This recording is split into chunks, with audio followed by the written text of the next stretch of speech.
Hi everyone, I'm Joseph Khateri, Realtor in the state of Virginia, and today I'm here to tell you step by step how to buy Section 8 properties with as little to no money as humanly possible. This is the 2024 version. A lot of you may know that I made a 2023 version, but this one is much better, much more in depth, and much more updated. Also, just a disclaimer, I have never bought in a course in my entire life. I have learned all of this info from trial and error, books, podcasts, and just digging around for information on forums and people who deal with Section 8. I also want to give a preface and say, don't be a slumlord. You can still do this strategy, be profitable, and give a great, maintained, and wonderful home without being a slumlord. So please stay away from that. This video should give a very in-depth process, start to finish, on how this works. However, just depending on where you live and how outdated this is when you see it, there may be some stuff that changes, you know? I don't want to see any comments saying, oh, it's actually 5% for this instead of 6. You need to adapt sometimes as investors. I'm doing my best to give accurate information today, but some of this stuff just simply might change by the time you see it. Okay, so Precursor. What is the Section 8 strategy? I'll keep this short. Basically, you buy a very cheap home and get it to good condition. You enroll in the government housing assistance program, and then you pick applicants who are also part of this program to put into your home as tenants. The tenant tends to pay between 0% to 20% of the monthly rent, and the other 80 to 100% is taken from the government direct deposited to your bank account every single month. Okay, so step 1, pick a location. I'm sure that a lot of you watching have probably done one-on-one meetings with me, and this might be a lot of repeat information, but now it's public to everyone. So you're gonna go on some type of multi-listing service. An example of this is Zillow, which I have on the screen now. Now, I know I'm a realtor, so I should be saying, contact an agent, and they'll send you the best of the best, when this simply just isn't really accurate. I am a Northern Virginia realtor, meaning I have access to our, custom databases that you guys are thinking of called an MLS, only in Northern Virginia. I can't even reach the southern half of Virginia. So in all honesty, just go on Zillow. It makes it easier for you, faster, and it is going to get you what you need. So this is probably the question I get asked most out of everything, any question that I've ever gotten: what city do I invest in? And the answer is, I can't tell you. And I know that's not the answer you guys are looking for, but let me explain. I am not a random TikTok guru, right? I am an official licensed realtor in the state of Virginia, and we have laws and regulations we have to abide by. One of those being we're not allowed to do something called steering. So basically saying I can't recommend a specific area to invest in because it's almost like I'm favoring one place over another, and that's not allowed. What I can do is give you criteria on how to find a perfect city for you. So the biggest thing is simply going to be inventory. That honestly the biggest thing in this. For example, I am in Fredericksburg, Virginia. So I'll put Fredericksburg, VA. Fantastic. A lot of homes, 371. However, they don't fit what you're looking for, because when I put in price maximum 100,000, guess what? There's 7 results, and they're all new constructions. Meaning Fredericksburg, Virginia is out. You want to find a place, and here's just a general guideline, that has at least 100 homes for sale. And I'm not saying 100 total homes for sale.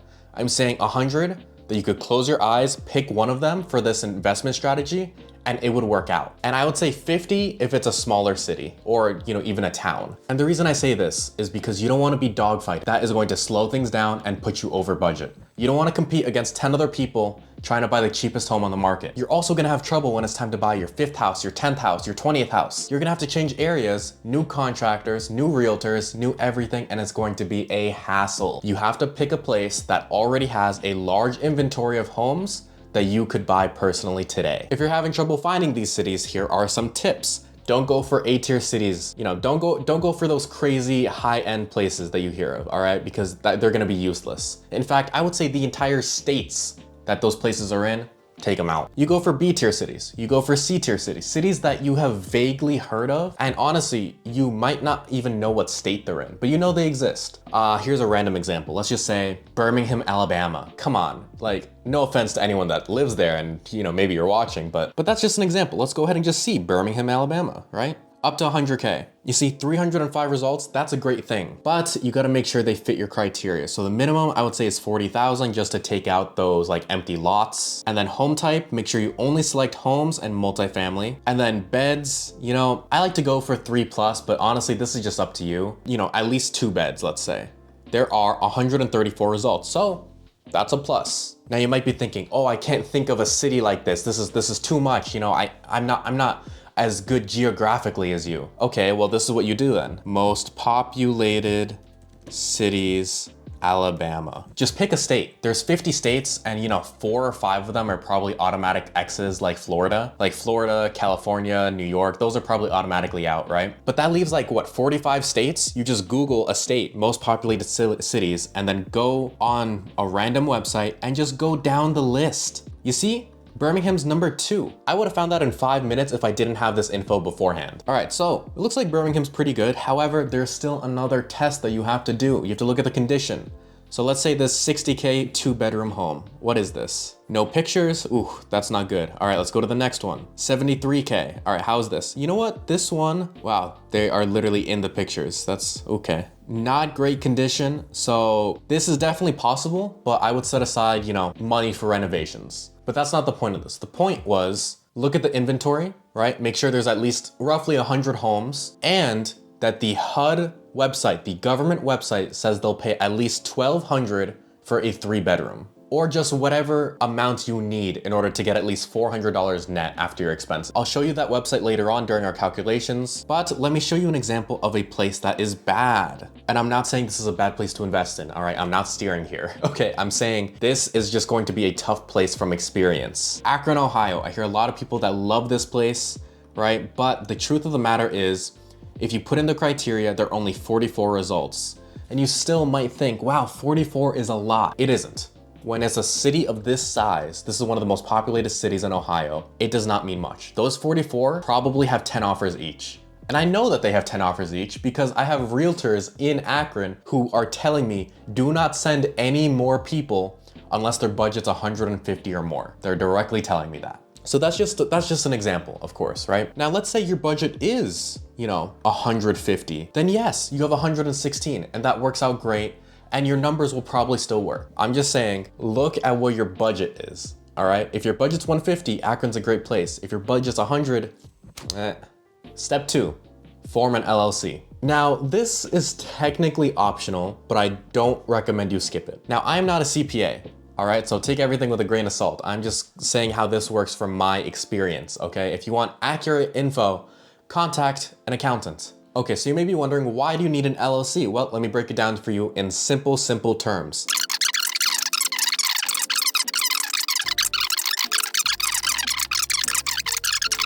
Again, for more accurate info, contact a CPA. You should contact a CPA no matter what in this scenario if you're forming an LLC. All right, step 3.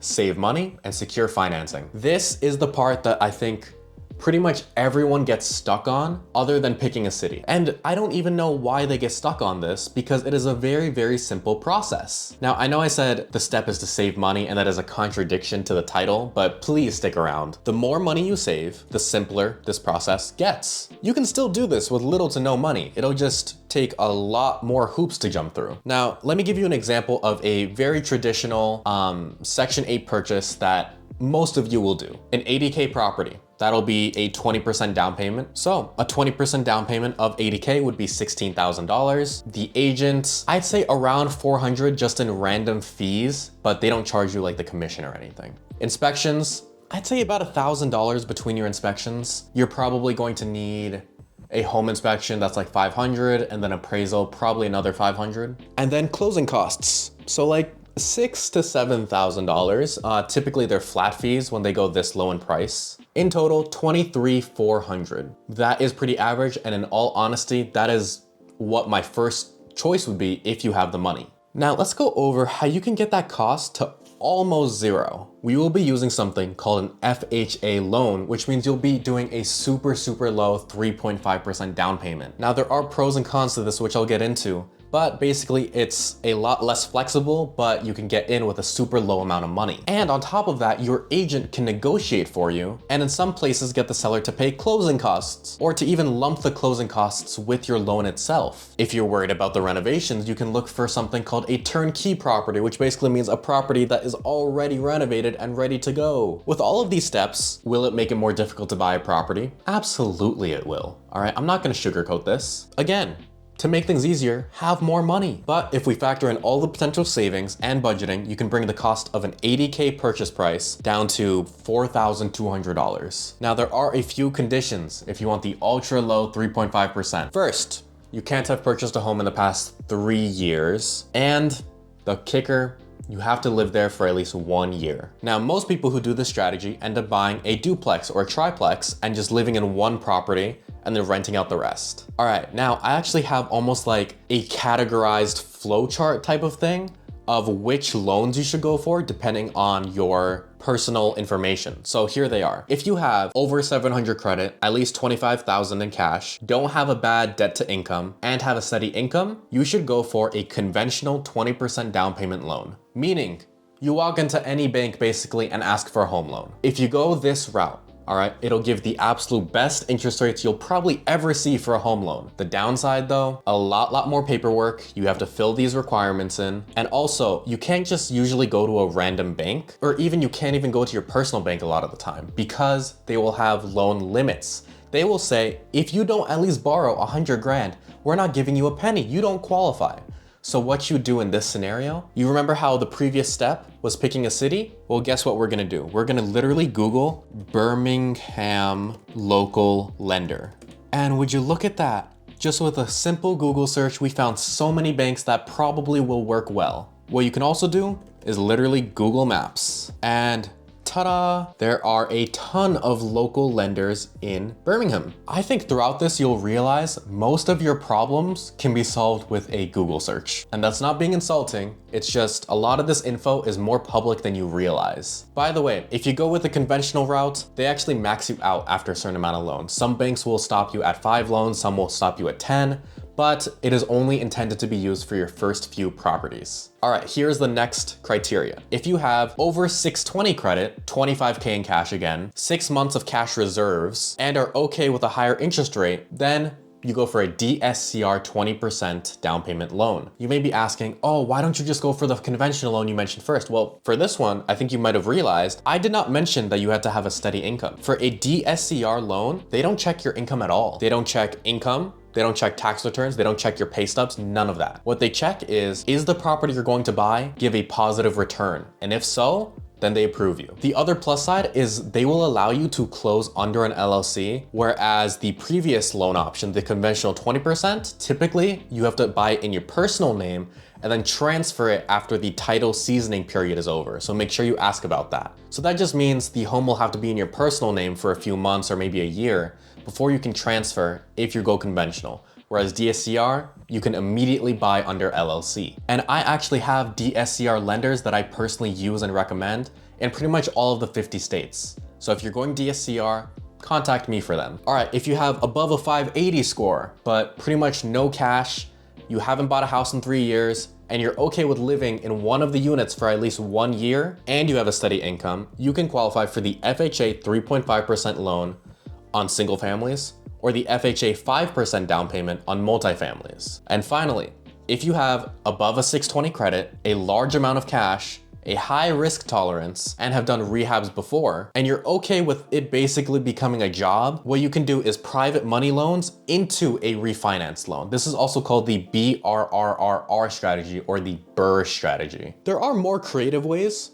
to fund your homes. So some examples are all cash. I guess it's not very creative. Cash is king at the end of the day. It really is. So if you want to buy a home all cash, you can put in more aggressive offers and have more weight in negotiating too. You could do seller financing. I do not recommend that. In fact, my 2023 video was centered around seller financing.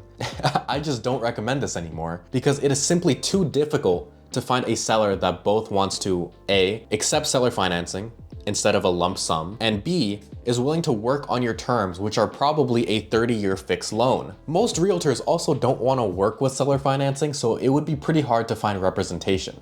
Okay, so if you literally have no other option, then I guess get a job and do one of the other strategies mentioned instead. You can also go to partners. So maybe you know a doctor friend who has a chunk of money in a savings account that they just don't have time to invest for because they actually are being good contributing people to society. Well, there's your chance, partner with them. The issue is I do not really recommend doing this until you have at least 10 homes under your belt so you have the confidence to back you up. Okay, so now you know how to get financing, you know the city. How do you actually start? Well, I already mentioned this. For conventional loans, you simply use Google. Find a local lender, do a credit check, get pre-approved, hallelujah. For FHA loans, you're gonna do the exact same thing because almost every bank has people who specialize in both conventional and FHA. And then after doing a lot of paperwork, you're gonna have a pre-approval letter. Hallelujah, that is what you need. That is gold. However, if you decided to go down literally any other financing route, such as DSCR, private lending, home equity loans, whatever you may be asking for, all cash, contact me. I have DSCR lenders. I have private money lenders. I have every other lender you can think of, and they can go as low as $50,000 for a loan. So if you fall into that category, click the link in the description, fill out the Google form, and my assistant will reach out to you via text to set something up between us, where we can have a one-on-one Zoom meeting or in-person meeting, and I can give my lender's contact info and answer any and all questions you have completely for free. Pause here. Before we go to the next step, take a moment to listen to what I have to say. It is important. I do not sell a course. I do not charge you guys anything for this info. I'm helping my audience build their wealth, gain a portfolio, set themselves up for financial freedom through real estate. All I ask is 3 things. Number 1, subscribe. That one's instant. That one's easy. You can do it right now. Do it right now, immediately. Second, if you need a DSCR loan or a realtor, contact me, all right? If you're doing this strategy, you're most likely going to need both. So contact me. Fill out the form in the description. And finally, I am a licensed realtor. If you know anyone in the world, doesn't matter if they want to buy in Arkansas, doesn't matter if they want to sell in Alaska, send them my way. I don't care where they are, who they are, send them my way because I can help them no matter what. And in all honesty, being transparent, that is how I make my money. Helping people buy and sell homes. That is what I do for a living. Anyways, back to the video. Step 4 is getting a realtor. Okay, so now that you have your LLC set up, you've zeroed in on a location, now it's time to get boots on the ground with a realtor. So here's the deal. I'm with Coldwell Banker. It is one of the biggest names in real estate in the entire world. And the beauty of being a part of such a huge company is its extensive network. Pretty much anywhere that you choose, I can get you a realtor. It doesn't really matter where because I will get you one because there's gonna be a branch nearby of Coldwell Banker. You pick out the place that you want to invest in. I reach out to the Coldwell offices there. I talk to the broker in charge. And I don't just get a recommendation, okay? I get a list of names, all right? I describe to the realtor, hey, Jimmy Bob wants to buy Section 8, okay? They need someone experienced with this. They need an investor agent. And even then, I don't stop with one name. I get like 3 or 4 names and then personally interview each one until I find one that is adequate for your needs. Because I don't make sure they're just good. I make sure they're great, okay? I make sure they're fantastic. Once I connect you with a realtor, you're not just getting a realtor. You're getting a realtor and their connections too. You need a good inspector, they've got someone. You need property management, they have got someone. You need a plumber that's 24/7, they know someone for sure. This realtor literally becomes your lifeline. Like anything that you need real estate related, you'll probably end up going to them. And that's why it's so important to find one that's really, really high quality. All right, you don't wanna pick a random one off of Google or Zillow, okay? Let me do the heavy lifting, I will find one for you. Plus, almost always the buyer doesn't actually pay the commission, the seller does. This is subject to change in a few months, but currently buyers typically don't pay fees. So it really doesn't cost you anything other than maybe a random transactional fee here and there. But the way I view it is we are great at negotiation. That is most of our job. It's paperwork and negotiation. I can almost guarantee that your realtor is gonna be able to negotiate for you and save you way, way more money than you ever will be able to do solo. All right, anyway, step 5 is actually finding a home. So you're connected with a realtor now, you're in the city, they're sending you listings. How do you pick amongst them? All right, we're gonna go back to our trusty friend here. We're gonna go back to Zillow. So let's just say Cleveland, right? Let's just pick Cleveland. All right, I don't have a specific reason for going here. I'm not recommending you go here. I just basically am picking randomly for a city. So 40 to 100K, 3+ bed, houses and multifamilies, and let's see what we got. We got 208 results. And we're not just looking for a home. We're looking for a home that's in good condition, because time is money here, all right? The quicker you get this property rented out, the faster you're gonna see a return. So any of these listings that you go on, you're gonna go directly to the description, all right? So this home, $40,000, that's super, super cheap, by the way. And it says it is being sold as is, meaning this probably needs a lot of renovation, which is why it's $40,000. And boom, you can automatically strike that one out. So let's pick a different one. Let's find one that's a little bit better. How about, and you know, I am digging a little bit in here. You know, I'm not saying that this was the best city to choose. Here is a good one. $75,000, 3 beds, all right? It is a little bit tiny. However, the main factor here is the bedroom count. And now guess what? I am literally going to show you step by step how to crunch the numbers. Because usually you're the one that has to do this. You are now an investor. You are a rental property investor. No one's gonna crunch the numbers for you. You have to do it yourself. So buckle up, let me show you how. So I literally Googled rental property calculator and this was like the first result. This will probably work fine, but I know that I also use dealcheck.io. I think it's a little more complex and, you know, not super friendly for beginners. So I'm just gonna use this instead and it's gonna be linked in the description. Purchase price, $75,000. Let's say that you are doing a 20% down payment at an 8.5% rate because rates are high nowadays. Your closing costs on average, let's say they're $7,000, all right? This, just based on photos, doesn't seem to need any repairs if we're being honest, but it definitely needs some rehab. Okay, so I actually ended up picking a different house and it's simply because that last one needed too much rehab after looking deeper into the photos. That happens, guess what? You move on to the next. So this one is $60,000 and just based on the pictures, it is in pretty good condition. Doesn't look like any rehab is really needed here, but we always set aside a little buffer. So this costs $60,000, 20% down payment, blah, blah, blah. Need repairs, let's put aside $5,000. And afterwards, it is going to be worth $65,000 because you just put in some repairs into it. This is where a lot of people get tripped up, the property taxes and insurance. It's very, very easy to find it. Let me show you exactly how, and it's on the Zillow website. What you're going to do is simply just keep scrolling down, scroll down, until you see, perfect, right here, principal and interest, $291. Okay, so that is your mortgage basically. But right underneath of it, all taxes and insurance is $121 a month. 121 times 12 is 1,452. So guess what? We're going back to the calculator and putting this at 1,452. Since that was the tax and insurance rolled together, we're gonna put this to 0. HOA, it's not an HOA. Maintenance, ooh, maintenance is always tough to calculate. I like to put $2,000 a year just to play it safe, but sometimes it could be more, sometimes it could be less. A lot of this depends on how much due diligence you do into these properties, right? Because if you're not doing your regular inspections, and 5 years later, the wood is collapsing because there was termites the entire time, yeah, that's gonna cost you a lot of money. Or maybe you saw it immediately and paid $200 and got it taken care of. It really just depends here. So I'm gonna put 2,000. Other costs. I like to put the utilities here since I recommend landlord pays the utilities. I'll get more into this later, but I like to put about $2,500, which is roughly a little over $200 a month. Monthly rent. This is so easy to find. You're gonna go on this website, it's linked in the description, or you can simply just Google HUD 2024 FMR, which means Housing Authority 2024 Fair Market Rents. You're gonna get to this website. So we're selecting Alabama, and on Zillow, what area is this in? This is in, come on, tell me.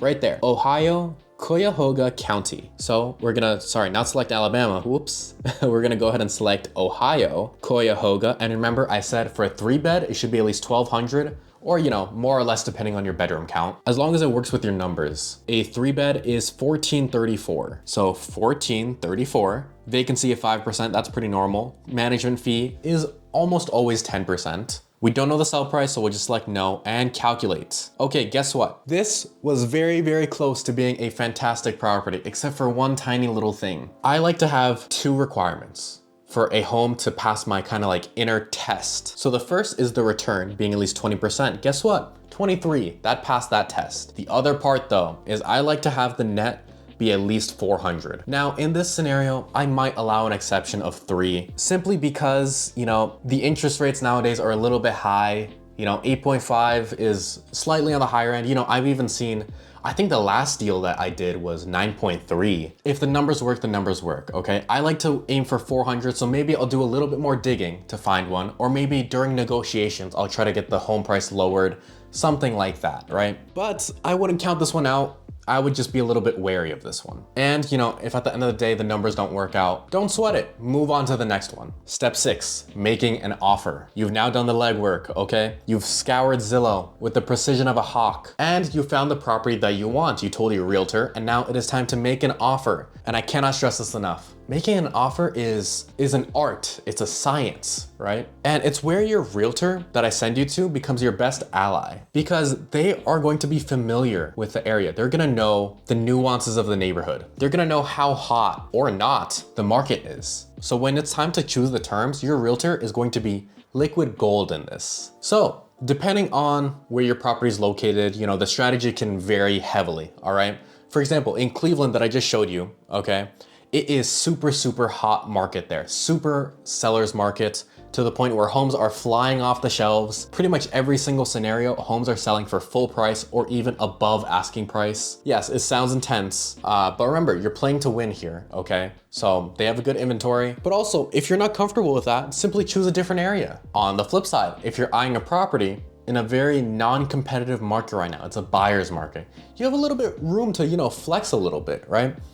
You can consider going under asking price, you know, sending a low ball. I don't really like low balls, but an appropriate amount under. And before you submit the offer, make sure every single one of your offers has the exact one thing that I require: a home inspection contingency. It is a little get out of jail free card, all right? If you notice something crazy during inspections, you can back out of the property. You're not obligated to buy it. You notice the plumbing is insane and out of date and will cost 10 grand, you can back out or negotiate. And when you're writing offers, do your best to figure out the seller's main motivation. If your seller just got divorced, right, and they really just need the cash immediately and need to move yesterday, you can offer a super quick closing of, you know, if you're cash, 3 weeks or something like that. And in return, go a little bit under the asking price and they'll accept it because it fits what they need. All right, at the end of the day, an offer should be a win-win for both sides. And in this case, it is. And now just submit offers over and over and over and over again until one of them gets accepted. Which brings us to step 7, you're under contract. Being under contract is kind of like being in a weird limbo. Like you're so close, you can almost taste it, but there's a gauntlet that you have to run to get to the finish line. It is a hassle, but it is so worth it. And I'm about to break down exactly what you have to do. Pretty much always, you have to submit the EMD, the earnest money deposit. It is kind of like a real estate dowry, a showing of good faith that you're serious about this offer, typically $1,000 or $2,000, just depending on the area, of course. And you don't lose this money. It just goes towards your down payment and closing costs at the end. Afterwards, it's time for home inspections, or really any inspection that you asked for. And remember that contingency that I told you to include previously in the offer? Well, now is when it pays off, because it is your chance to get under the hood of the property and actually see what's minor and what is huge. And if you plan to rent this to Section 8, make sure that the inspector you get, which your realtor will probably have, is familiar with Section 8 guidelines. And it's so that they can point out major flaws that will most likely fail you later down the line. Okay, what if the inspection reveals a few skeletons in the closet?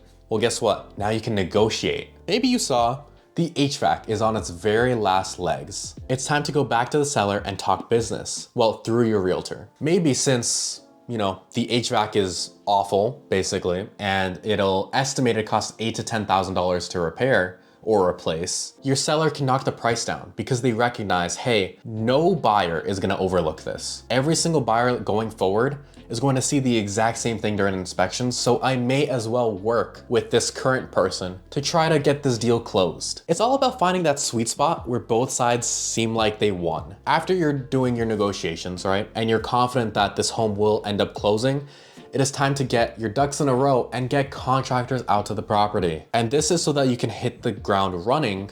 So as soon as you get your keys in your hand, they can immediately go in and do whatever they need to. And you want to do this really in advance because, I mean, here's a little secret that's super not a secret. Contractors are super slow. After you've scheduled your contractors, which again, your realtor will be able to provide you them, you have to do utilities.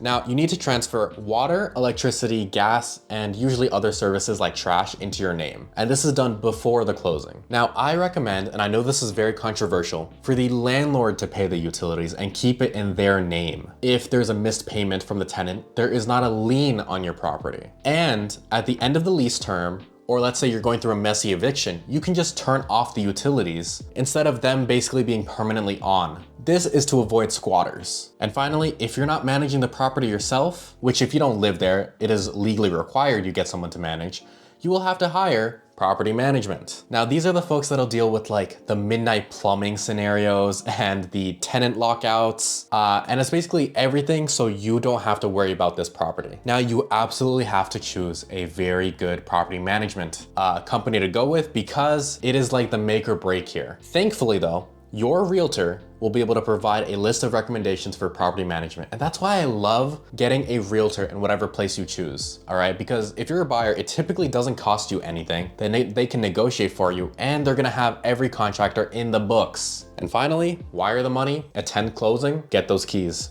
All right, we're gonna pause right here because I have something very important to say. I actually am charging for consultations now, purely for consultations. You know, if you want Section 8 advice, real estate advice, investing advice, whatever kind of advice you may need, I do charge for my time by 30-minute increments, and that is going to be in my Calendly. The reason I'm doing this is because I physically cannot keep up with the amount of like leads I'm getting and how many of you guys want to book meetings with me. I literally can't. Like, I got to a point where even with my assistant, I was doing back to back to back to back every single day, where I couldn't even give the appropriate amount of time that each of you needed. So I will be charging. It's not $5,000, you know, as of now, it's a discounted rate. I believe it's $50. And you know, you guys are still welcome to DM me if you just have a quick one-off question that doesn't need a meeting, you know, welcome to DM me on anything. Or if you're ready to go, you watch this video to the end, you follow the steps all on your own, and you're just ready for a DSCR loan or ready for a referral, you don't need to talk to me. Also, just DM me, that works too. But if you want to have a Zoom with me, have a phone call with me, ask me questions, etc., then you know, fill out the Google form. My assistant will reach out, and there will be a small charge. Back to the video.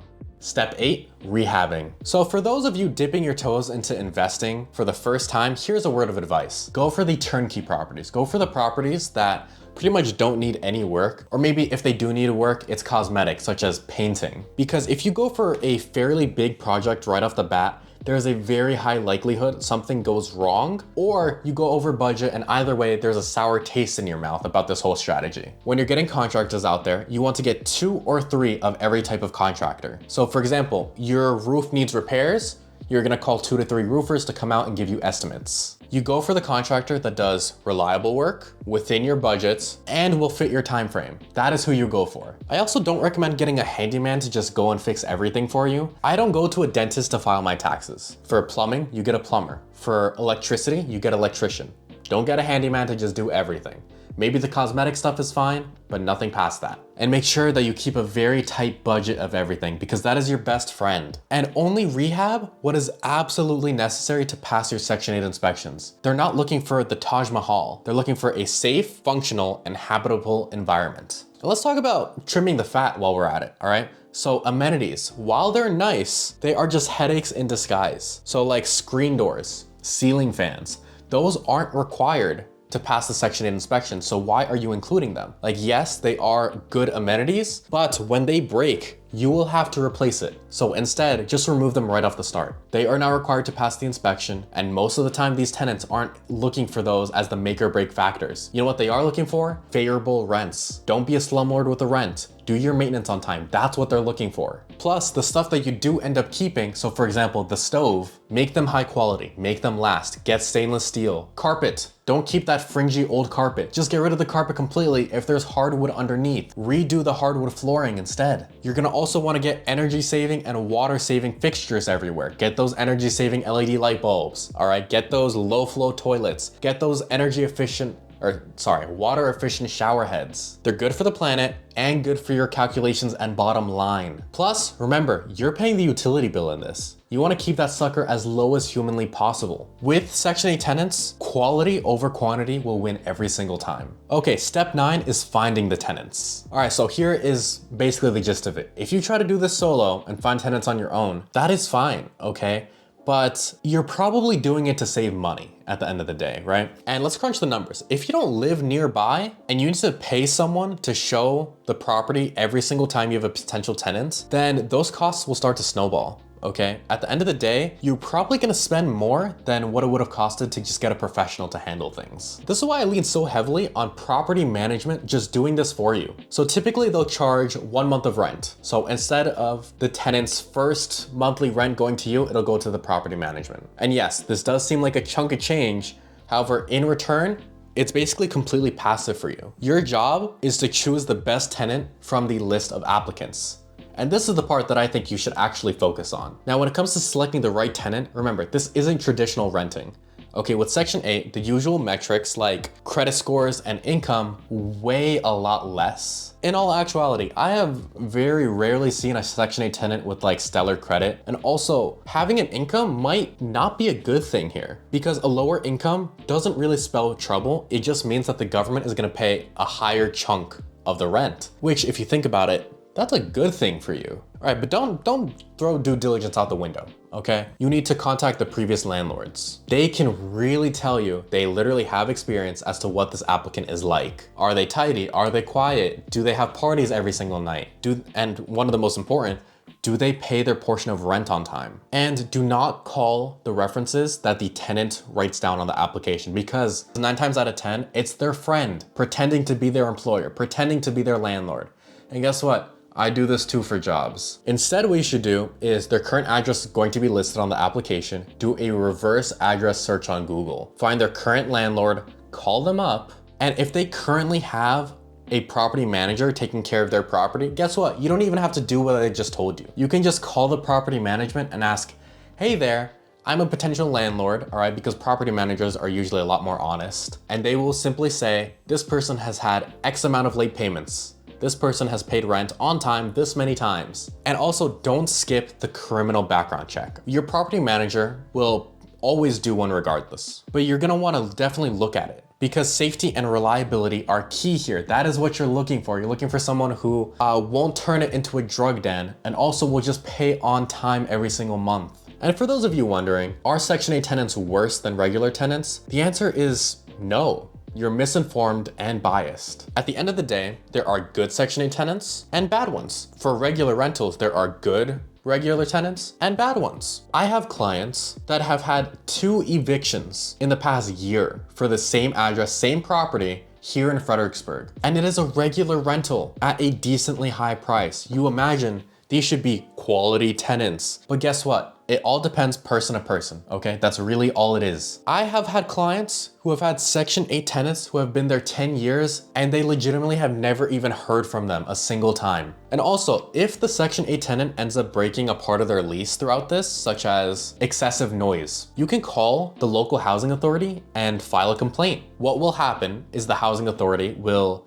reach out to the tenants and give them a warning, basically saying, hey, if you don't adhere to the lease that you're breaking in these ways, we're gonna take away your Section 8 voucher. And that is a huge bell going off for them because these Section 8 vouchers typically have wait lists that are like 10 years sometimes. And if you get blacklisted, you can't go back. You can't just re-enroll, all right? You're blacklisted. Oh, by the way, guys, I actually have a full YouTube tutorial on how to find the perfect tenants, so go watch that if you want more info. All right, people, we're almost done here. We got 2 more sections left. Next, you're gonna enroll in Section 8. So you found your tenant, fantastic. Now, they're going to have something called a Section 8 packet. You're going to take it from them, and you're gonna cross-reference their info with your info, all right? And then fill out the packet. And what I mean by cross-reference is, for example, they might have a 2-bedroom voucher, but you have a 3-bedroom, in which case that won't work out too well. I recommend choosing a different person. So after you have the packet in hand filled out, you're gonna go ahead and email it to the local housing authority. It is probably written somewhere on the voucher. Afterwards, you're gonna give them a call and say, hey, I just emailed, and then you're gonna get some info from them. You're gonna ask them what the next steps are. You're a brand new landlord. Be as friendly as humanly possible. Please, please, please, please, please. So they might say, okay, you gotta enroll this way, that way. And then after they process your packet, guess what? Now it's inspection time. They're gonna send an inspector out to your property. And this is the moment of truth because an inspection is no walk in the park, all right? The inspector is gonna scrutinize everything because Section 8 is all about quality. It's all about standards. It's ensuring that the place is safe, habitable, and just overall a good place to live for tenants. All right, and here's a little insider tip. Show up with the box of donuts or have your property manager show up with a box of donuts, all right? Because it might not swing their decision, right? But they're at least gonna be a little bit more friendly with you. And more importantly, you can call the local housing authority beforehand and say, hey there, I'm a brand new landlord. Just be friendly, of course. I'm a new landlord. I don't really know what I'm doing. Could you send me the checklist for what Section 8 is actually going to check for to make sure that my property is up to snuff? And guess what? They will. It's actually usually available online. Let's say that the inspector finds something that's a problem. They'll usually give you a few options. They'll go, hey, can you fix it within X amount of days? I will be back in 4 days, and if it's not fixed by then, I fail you.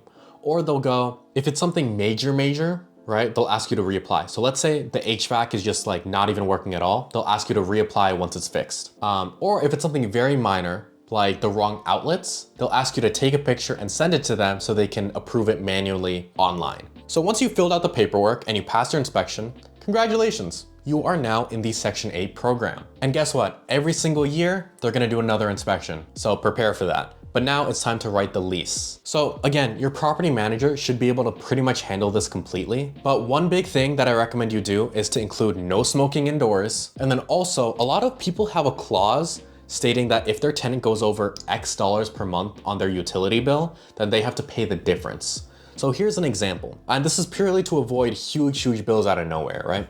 So a lease might state, the Section 8 program will give the landlord $50 a month for water, dedicated to the water bill. The landlord will then pay $50 of water, but anything over gets charged to the tenant instead. Now, I am not saying take advantage of these tenants and become a slumlord. I do not recommend that at all. I'm just saying you shouldn't be taken advantage of yourself. All right, and finally, I'm so sorry for this video being forever. I'm exhausted too, but it's the last step, maintenance. So this is the secret to having happy tenants and having a home that rises in value over the years, regular maintenance. So first off, you should do regular inspections, okay? I recommend 2 per year. You could do more or less. And I'm talking a thorough walkthrough of the property every 6 months, all right? And your property manager can usually be paid to do this. And why, you may ask? Well, simply put, a lot of these tenants are afraid to, report things, or they simply just don't care enough because it's not their home.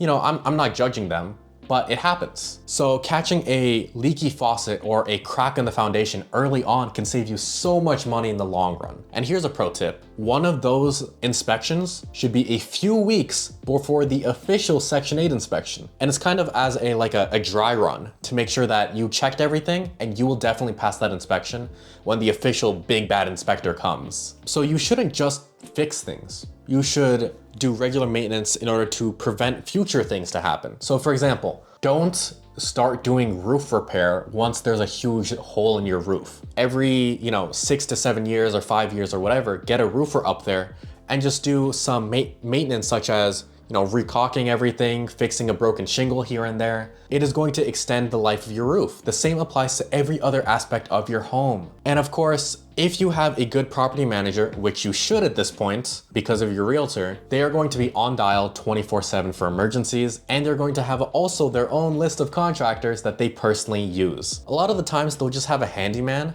which could cover very basic things such as, what's an example? Some broken fuses or, I don't know, a really deep stain in the carpet. And that's great, But anything more, they're also gonna have roofers they send out. They're also gonna have plumbers, stuff like that. I mentioned stuff previously such as, going green, having energy saving light bulbs, picking high quality items that will last a lifetime.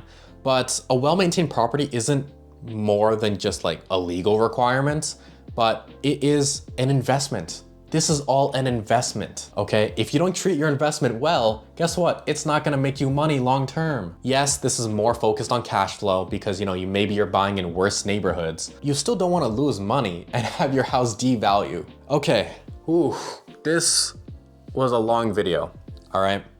My throat is raw and everything hurts, but by now you should know every single step from beginning to end to buy a Section 8 property or get funding for it, right? Picking a city, buying it, rehabbing it, getting the right contractors, doing maintenance. You should know everything.